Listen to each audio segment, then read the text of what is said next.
On Thursday, Illinois Senator Dick Durbin urged his fellow senators to pass an omnibus spending bill, which would include continued funding for Ukraine. Durbin, like the vast majority of Democrats and most Republicans, has insisted that Ukraine needs more funding in order to continue to successfully combat Russia's brutal invasion. In recent weeks, some conservatives have signaled opposition to the continued funding of Ukraine in its effort against Russia. Democrats have remained firm, stating that Ukraine's battle for liberty is that of the entire West. The Senate faces a number of spending priorities as the year winds down, and Democratic leaders, including Durbin, have sounded optimistic on the likelihood of passage. Consent to suspend the quorum call. Without objection. Madam President, I walked onto the floor just as Senator Leahy was closing his remarks, and I want to tell you that we were together in the Judiciary Committee this morning where I joined the chorus of praise for his career and his service in the Senate. And it seems like every room he steps in, there's another tribute. Well deserved. I thank him for being such a steadfast member of the Senate and particularly of the Senate Judiciary Committee, which will forever be benefited by his contribution. But I rise today to speak on a different topic, and it's one that's very timely and important. Yesterday, a number of us received a classified briefing from the White House about Russia's ongoing invasion of Ukraine. It was sobering. Russia continues to indiscriminately target civilian populations and infrastructure, killing tens of thousands of innocent people in Ukraine, leaving countless more in the bitter dark and cold without access to electricity, water, or heat. The briefing was also astonishing because it raised a bigger question. What has Vladimir Putin really accomplished with this cruel war?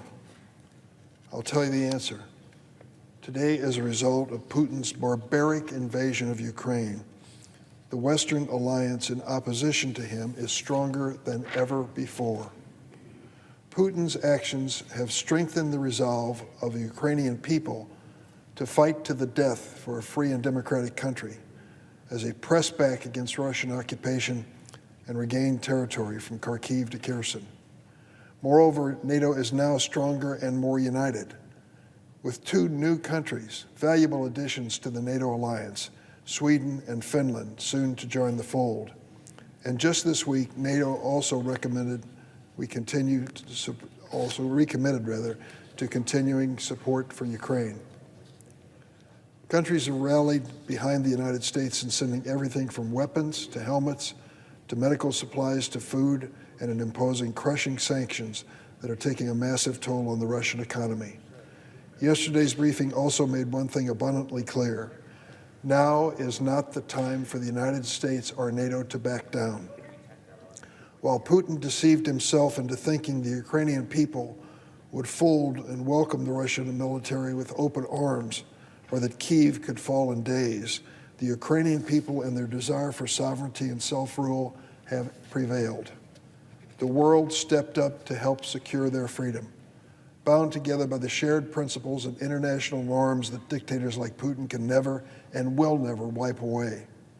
And the day will come when Putin and his thugs are held accountable for their war crimes, and sadly there are many.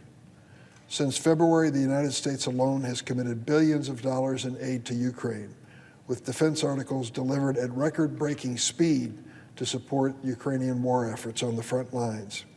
And just weeks ago, the White House requested another supplemental aid request for Ukraine. I support it.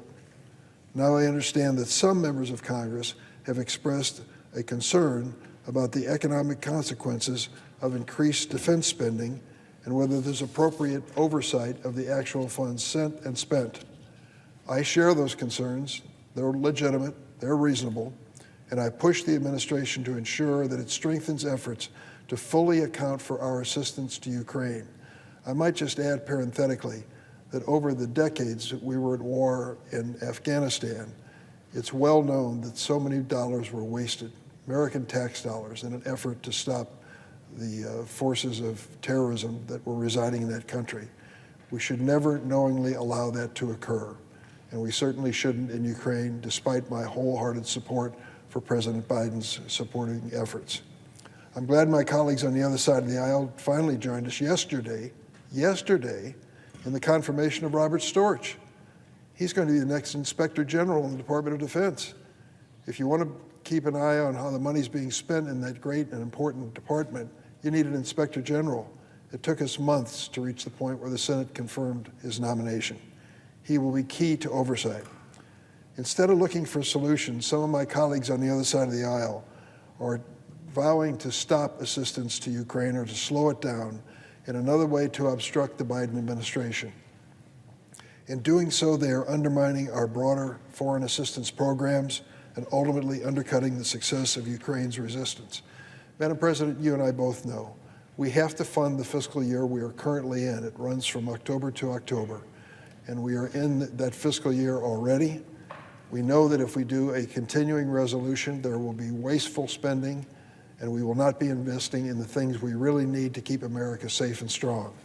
If we do the omnibus appropriation bill, we can cure that problem by having specific appropriation bills that target the money where it is needed for our future. If we don't do that, it's going to undermine assistance in many areas, including Ukraine. We can't let leadership fail on either side of the aisle when it comes to this spending bill. As the Ukrainian people continue to fight, we must continue to stand by their side. Now, when the news first broke of Russia's full-scale invasion this past February, I was sitting in an airport departure lounge 800 miles away in Lithuania. Many in this chamber have heard me speak many times about my mother, who arrived in the United States from Russian-occupied Lithuania when she was 2 years old in the year 1911. Life was bleak and oppressive for the Lithuanian people at that time. It was no wonder that my family tried to escape the Russian Tsar and his heavy hand. But that was the case in Eastern Europe for many countries. So it's no surprise that when the Soviet Union collapsed, many of these same nations reached out to join the community of democracies and stand with us behind the shield of NATO. We welcome and supported Lithuania, the Baltic states, Poland, and so many other countries as we welcome Ukraine's efforts now to stop this invasion. Today, decades later, Lithuania is a thriving democracy and is among the many countries rallying to Ukraine's aid. I want to commend the people of Lithuania. So many times this tiny little nation has spoken out in courageous ways to stand up for democracy and freedom. I'm very proud of them and what they've done. The free nations of the world understand that Ukraine is on the front line in the battle of democracy over autocracy. It is a fundamental struggle between the rule of law and the rule of brute force. Now is not the time for the United States and the rest of the free world to in any way diminish their support for Ukraine. Like the Ukrainian people, we must show resolve, determination, and a commitment to fighting on and standing together in the defense of democracy. I yield the floor and suggest the absence of quorum. The clerk will call the roll. Ms. Baldwin.